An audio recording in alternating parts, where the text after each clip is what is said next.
Bonjour bien-aimés frères et sœurs, soyez abondamment bénis ce matin. Bienvenue dans notre partage quotidien Living Word. Ce matin, nous allons partager la parole de Dieu. Que la grâce de Dieu et la communion du Saint-Esprit soient notre partage. Nous bénissons l'Éternel pour ses œuvres grandes et glorieuses dans nos vies. Lui qui a permis que nous puissions nous retrouver encore une fois de plus dans sa présence ce matin. Nous voulons lui laisser toute la gloire et demander son aide, son assistance. Demander la compréhension divine et la présence du Saint-Esprit dans notre esprit pour que la parole de Dieu trouve une assise et une place prépondérante. Soyez une fois de plus encore comblés de grâce et de paix.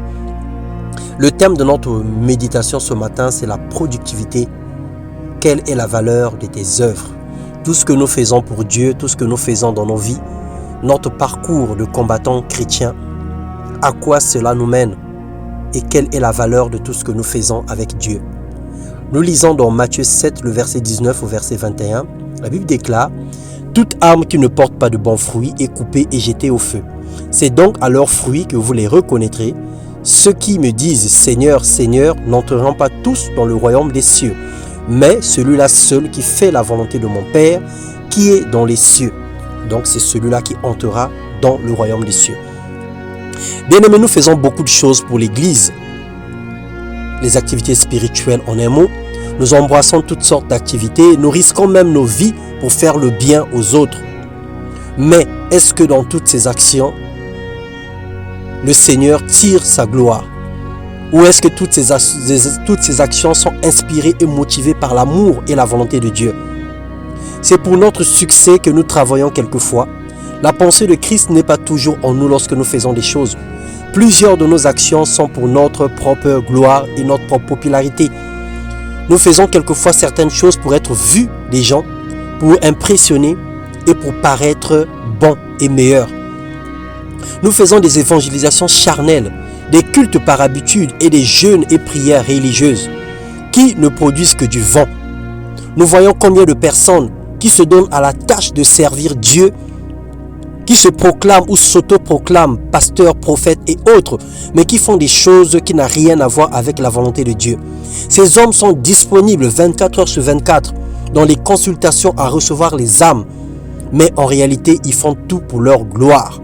Et c'est à cela que nous posons la question, est-ce que tout ce que nous faisons est motivé par l'amour et par la volonté de Dieu? Ce n'est pas parce que nous faisons une activité spirituelle que forcément le Seigneur agrée et qu'il est content de ce que nous faisons. Dans Matthieu 25, le verset 29, la Bible déclare « Car on donnera à celui qui a, et il sera dans l'abondance. Mais à celui qui n'a pas, on ôtera même ce qu'il a, et le serviteur inutile. Jetez-le dans le ténèbre de dehors, où il y aura des pleurs et des grincements de dents. » Bien-aimés, si nous pouvons nous auto-évaluer, quelle est la note que nous pouvons attribuer à chacune de ces points suivants? Le temps de prière quotidienne avec Dieu, on peut l'évaluer à combien par rapport à 10?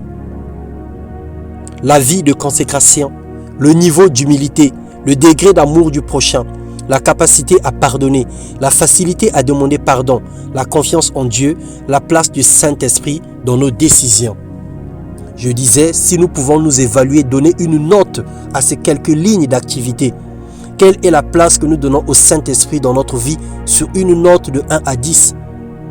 La confiance que nous avons en Dieu, la facilité de pardonner les autres, la capacité à demander pardon lorsque nous sommes en tort, le degré d'amour du prochain, le niveau d'humilité, la vie de consécration ou le temps de prière. Quelle note pouvons-nous nous attribuer à nous-mêmes? Nous avons du prix aux yeux de Dieu. Il investit en nous son Esprit Saint, un amour réel, une connaissance des grâces et talents qui doivent être utilisés pour l'édification des saints. Pour être productif, il faille tout faire selon la volonté de Dieu et que toutes nos œuvres doivent être motivées par l'amour. Recherchons l'approbation de Dieu, marchons selon ses plans, suivant ses directives. Évalue ta vie et revois ta fiche de poste par rapport à ton appel, ce que le Seigneur t'avait dit ou ce que le Seigneur t'a recommandé de faire. Évalue-toi. Essaie de savoir à quel niveau te trouves-tu aujourd'hui, où est-ce que tu es en train de partir, Quelle est la distance que tu as parcourue? Quelles sont les choses qui te restent à faire? Qu'est-ce qui a été écrit sur ta fiche de poste selon l'appel que tu as reçu de Dieu? Ne te détourne pas par ambition, mais suis la vision que le Seigneur a tracée pour toi. Que Dieu te bénisse et t'accorde sa paix et sa grâce. Dans le nom puissant de Jésus, sois un serviteur fidèle et dévoué dans l'œuvre de Christ. Amen.